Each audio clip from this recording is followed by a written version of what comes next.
Celebration ನೋಡ್ತಾ ಇದ್ರೆ ಇದು ಅಂದರೆ ಯೂಶ್ವಲಿ ಸೆಲೆಬ್ರೇಟ್ ಮಾಡ್ತಾರೆ, ಬಟ್ ಸ್ಪೆಷಲಿ ಈ ಸತಿ ದರ್ಶನ್ ಸೆಲೆಬ್ರಿಟೀಸು ಈ ಸಿನಿಮಾನ ಬೇರೆ ಲೆವೆಲ್ಗೆ ಎತ್ಕೊಂಡು ಹೋಗ್ತಾ ಇದ್ದಾರೆ.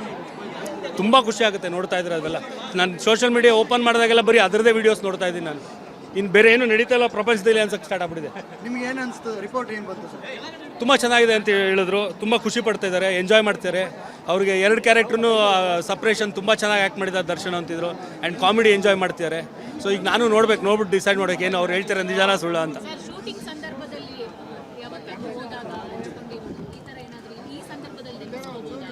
ಏನು ಅಂದರೆ ಇದು 3rd ಸಾಂಗ್ ರಿಲೀಸ್ ಆಯ್ತಲ್ಲ, ಅದ್ರ ಶೂಟಿಂಗ್ ಟೈಮಲ್ಲಿ ಒಂದಿನ ಹೋಗಿದ್ದೆ ನಾನು. ಆ ಸೆಟ್ಟೆಲ್ಲ ನೋಡಿ ತುಂಬ ಖುಷಿಪಟ್ಟೆ. ಆ್ಯಂಡ್ ದರ್ಶನ್ ಮ್ಯಾನರಿಸಮ್ ನೋಡಿ ತುಂಬ ಖುಷಿ ಆಗ್ತಾಯಿತ್ತು. ಆ್ಯಂಡ್ ಎವ್ರಿ ಸಿನಿಮಾ ಬೇರೆ ಬೇರೆ ಥರ ಕಾಣ್ತಾನೆ ದರ್ಶನ್. ಪ್ರೀವಿಯಸ್ ಸಿನಿಮಾಲಿದ್ದಾಗ ಇದರಲ್ಲಿದ್ದಂಗೆ ಇನ್ನೊಂದರಲ್ಲಿ ಇರಲ್ಲ ಹಂಗೆ. ಅಂದರೆ ಅವ್ನು ತಗೊಳ್ಳೋ ಕ್ಯಾರೆಕ್ಟರ್ಗಳೇ ಹಂಗಿರುತ್ತೆ, ಅವನ್ನ ಡೈರೆಕ್ಟರ್ಗಳು ನೋಡೋ ರೀತಿಲಿ ಹಂಗಿರುತ್ತೆ, ಬೇರೆ ಥರನೇ ಮಾಡಿಸ್ಬೇಕು ಅಂತ ಮಾಡಿಸ್ತಾರೆ. ಸೊ ಅದು ಕಾಣ್ತಾ ಇರುತ್ತೆ. ದರ್ಶನ್ ಸರ್ ಯಾವಾಗಲೂ ರೈತರ ಪರವಾಗಿ ಜಾಸ್ತಿ ಮೂವೀಸ್ ಮಾಡ್ತಾರೆ. ಇದರಲ್ಲೂ ಕೂಡ ಮೆಸೇಜ್ ಇದೆಯಾ ಸರ್? ಅದ್ರ ಜೊತೆಗೆ ರಾಜಕೀಯ ಕಿತ್ತಾಟದ ಬಗ್ಗೆ ಒಂದು ಒಳ್ಳೆ ಮೆಸೇಜ್ ಇದೆ ಅಂತ ಕೇಳ್ಪಟ್ಟೆ. ಸೊ ಏನು ಮೆಸೇಜ್ ಇರ್ಬೋದು? ಬಿಕಾಸ್ ಇವಾಗ ನಿಮ್ಗೆ ಗೊತ್ತಿರ್ಬೋದು, ಸಿಎಂ ಕುರ್ಚಿ ಕಿತ್ತಾಟ ಅನ್ನೋದು ಹಾದಿ ಬಿಡಿ ಜಗಳ ಆಗೋಗ್ಬಿಟ್ಟಿದೆ. ನಾನ್ ಸಿಎಂ ಅಂತ. ಸೊ ಏನು ಮೆಸೇಜ್ ಕೊಟ್ಟಿದ್ದಾರೆ ಸರ್ಕಾರಕ್ಕೆ ಅಂತ ಹೇಳಿ? ನಾನು ನೋಡೇ ಇಲ್ಲ ಸಿನಿಮಾನ, ಮೆಸೇಜ್ ಏನು ಕೊಡಿದೆ ಅಂತ ತಿಳಿಯೋಕ್ಕೆ. ಇವಾಗ ನೋಡೋಕೆ ಹೋಗ್ತಾ ಇದ್ದೀನಿ.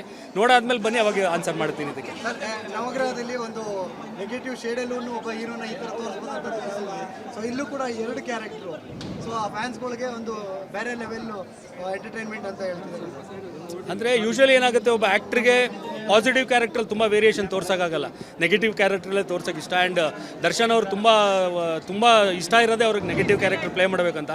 ನವಗ್ರಹ ಮಾಡಿದಾಗಲೂ ಅಷ್ಟೇ. ಆ್ಯಕ್ಚುಲಿ ನಾನು ದರ್ಶನ್ಗೆ ಜಗ್ಗು ಕ್ಯಾರೆಕ್ಟರ್ ಪ್ಲ್ಯಾನ್ ಮಾಡಿರಲಿಲ್ಲ, ಪೊಲೀಸ್ ಆಫೀಸರ್ ಕ್ಯಾರೆಕ್ಟರ್ ಪ್ಲ್ಯಾನ್ ಮಾಡಿದೆ. ಬಟ್ ಕತೆ ಕೇಳಿದ್ಮೇಲಿಂದ ಆ್ಯಂಡ್ ವಿನೋದ್ ಪ್ರಭಾಕರ್ನ ಆ್ಯಕ್ಚುಲಿ ಜಗ್ಗು ಕ್ಯಾರೆಕ್ಟರ್ ಅಂದ್ಕೊಂಡಿದ್ದು.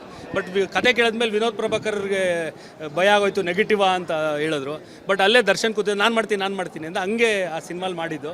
ಆ್ಯಂಡ್ ಗೊತ್ತಿತ್ತು ಅವ್ನು ಅಲ್ಲ ಕ್ಯಾರಿ ಎಲ್ಲ ತುಂಬ ಚೆನ್ನಾಗಿ ಆ್ಯಕ್ಟ್ ಮಾಡ್ತಾನೆ ಅನ್ನೋದು ಗೊತ್ತಿತ್ತು. ಅವ್ನ ಲೈಫ್ನೇ ಡೆಡಿಕೇಟ್ ಮಾಡಿರೋದು ಆ್ಯಕ್ಟಿಂಗೆ. ಸೊ ತುಂಬ ಚೆನ್ನಾಗಿ ಮಾಡ್ತಾನೆ. ನಿಮಗೆ ಬಂದಿರೋ ಮಾಹಿತಿ ಪ್ರಕಾರ ಡೆವಿಲ್ ಧನುಷ್ ಯಾವ ಪಾತ್ರ ಅಭಿಮಾನಿಗಳನ್ನ ಹೆಚ್ಚು ಎಂಟರ್ಟೈನ್ಮೆಂಟ್ ಮಾಡಿದೆ ಅಂತ?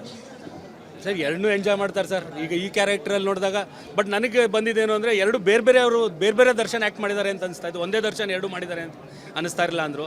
ಸೊ ಅದನ್ನು ನಾನು ನೋಡಬೇಕು. ನಾನು ತುಂಬ ಎಕ್ಸೈಟ್ ಆಗಿದ್ದೀನಿ ಅದನ್ನ ಹೆಂಗೆ ಪರ್ಫಾರ್ಮ್ ಮಾಡಿದ್ದಾರೆ ಅಂತ ನೋಡೋಕ್ಕೋಸ್ಕರ. ಸರ್, ಸಾರಥಿ ಸಂದರ್ಭದಲ್ಲಿ ಇದೇ ಸಿಚುವೇಶನ್ ಅನ್ನು ನೀವು ಎದುರಿಸಿದ್ರಿ, ಈಗ ಮತ್ತೆ ಅಂತಹ ಒಂದು ಪರಿಸ್ಥಿತಿಯನ್ನು ಎದುರಿಸ್ತಿದ್ದೀರಾ. ಸೊ ನಿಮಗೆ ಈ ಒಂದು ಫೀಲ್ ಸರ್ ಹೆಂಗೆ ಕೊಡುತ್ತೆ? ಇದ್ದಿದ್ರೆ ಅವ್ರು ಏನಾದರೂ ನಿಮ್ಮ ಹತ್ರ ಶೇರ್ ಮಾಡ್ಕೊತಾ ಇದ್ರು, ಬಟ್ ಈ ಸಿಚುವೇಶನನ್ನು ಯಾವ ಥರ ಹ್ಯಾಂಡಲ್ ಮಾಡ್ತಾ ಇದ್ದಾರೆ? ಈಗ ಹೆಂಗೆ ಅಂದರೆ ಈಗ ಫಸ್ಟ್ ಟೈಮ್ ಆ ಥರ ಏನು ಆದಾಗ ತುಂಬ ಭಯ ಇರುತ್ತೆ ಏನಾಗುತ್ತೆ ಅಂತ. ಸೊ ಅದ್ರಲ್ಲಿ ಪ್ರೂವ್ ಮಾಡಿಬಿಟ್ರು ಅವ್ರು ದರ್ಶನ್ ಸೆಲೆಬ್ರಿಟೀಸು ನಾವು ಹೆಂಗಿದ್ದೀವಿ ನಿಮ್ಮ ಜೊತೆಲಿ ಅಂತ. ಸೊ ಅಷ್ಟೇನು ಭಯ ಆಗಲ್ಲ, ಈಗ ರೂಢಿ ಆಗೋಗಿದೆ. ಸೊ ಫ್ಯಾನ್ಸ್ಗಳನ್ನೆಲ್ಲ ಭೇಟಿ ಮಾಡಿ ಅವರ ಅನುಪಸ್ಥಿತಿಯಲ್ಲಿ ಪ್ರಮೋಷನ್ ನಿಮ್ಗೆ ಎಷ್ಟು ಚಾಲೆಂಜಿಂಗ್ ಆಗಿತ್ತು ಅಂತ? ಅದೇ ನೋಡಿ ಯೂನಿಕು. ಯೂಶ್ವಲಿ ನಾವು ಸಾರಥಿಲಿ ನಾವೇ ನಿಂತಿದ್ವಿ ಪ್ರಮೋಷನ್ ಮಾಡೋಕ್ಕೆ. ಬಟ್ ಫ್ಯಾನ್ಸು ಸಿನಿಮಾ ರಿಲೀಸ್ ಆದಮೇಲೆ ಅವರು ಅದನ್ನ ಕ್ಯಾರಿ ಮಾಡ್ಕೊಂಡೋದ್ರು. ಬಟ್ ಈ ಸಿನಿಮಾಲಿ ನಿಜವಾಗ್ಲೂ ಗಾಡ್ ಗಿಫ್ಟೆಡ್.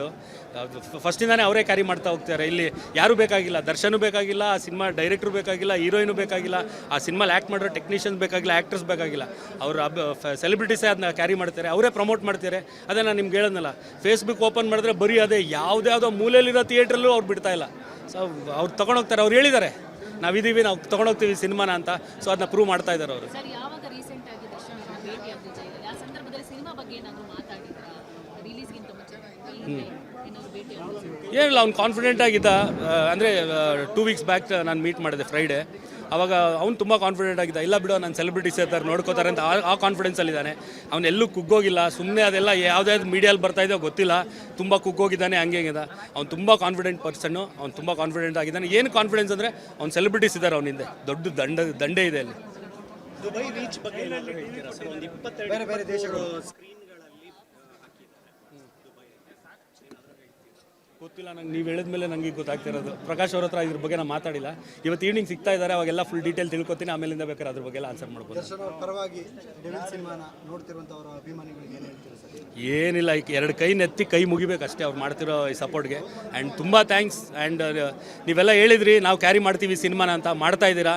ತುಂಬ ಖುಷಿ ಆಗ್ತಾ ಇದೆ ನಿಮ್ಮ ಸಪೋರ್ಟ್ ನೋಡ್ತಾ. ಸರ್, ಈಗ ನಿಮ್ಮ ಆಬ್ಸೆನ್ಸಲ್ಲಿ ಅಂದರೆ ದರ್ಶನ್ ಅವರ ಆಬ್ಸೆನ್ಸಲ್ಲಿ ನೀವೆಲ್ಲ ಕಡೆ ಹೋಗ್ತಾ ಇದ್ದೀರಾ, ಎಲ್ಲಿ ಬಂದಿದ್ದೀರಾ, ನೆಕ್ಸ್ಟ್ ಯಾವೆಲ್ಲ ಥಿಯೇಟರ್ಗೆ ಹೋಗ್ತಾ ಇದ್ದೀರಿ ಅಂತ ಫ್ಯಾನ್ಸ್ಗಳು ಒಂದಿಷ್ಟು ಜನ ಕಾಯ್ತಾ ಇದ್ದಾರೆ. ಸೊ ಅವರಿಗೆ ಹೇಳಿದ್ರು ಇಲ್ಲ, ಅದೇ ನಾನು ಹೇಳಿದ್ನಲ್ಲ, ಈ ದರ್ಶನ್ ಫ್ಯಾಮಿಲಿನೂ ಬೇಕಾಗಿಲ್ಲ ಈ ಸಿನಿಮಾನ ಪ್ರಮೋಟ್ ಮಾಡೋಕ್ಕೆ. ಅವ್ರು ಸೆಲೆಬ್ರಿಟೀಸ್ ಮಾಡ್ತಿದ್ದಾರೆ. ಸೊ ಸಿನಿಮಾ ನೋಡಬೇಕು ಅಂತಲೇ ಬಂದಿರೋದು ನಾನು, ಏನು ಈ ಸಿನಿಮಾ ಪ್ರಮೋಷನ್ಗೋಸ್ಕರ ಅಂತೆಲ್ಲ ಏನು ಬಂದಿಲ್ಲ. ಸಿನಿಮಾ ನೋಡೋಣ, ಫ್ಯಾನ್ಸ್ ಜೊತೆಲಿ ಎಂಜಾಯ್ ಮಾಡೋಣ. ತುಂಬ ವರ್ಷ ಆಗಿತ್ತು ನಾನು ದರ್ಶನ್ ಸೆಲೆಬ್ರಿಟೀಸ್ ಜೊತೆಲಿ ಕೂತ್ಕೊಂಡು ಸಿನಿಮಾ ನೋಡಿ, ಅದಕ್ಕೋಸ್ಕರ ಬಂದಿರೋದು.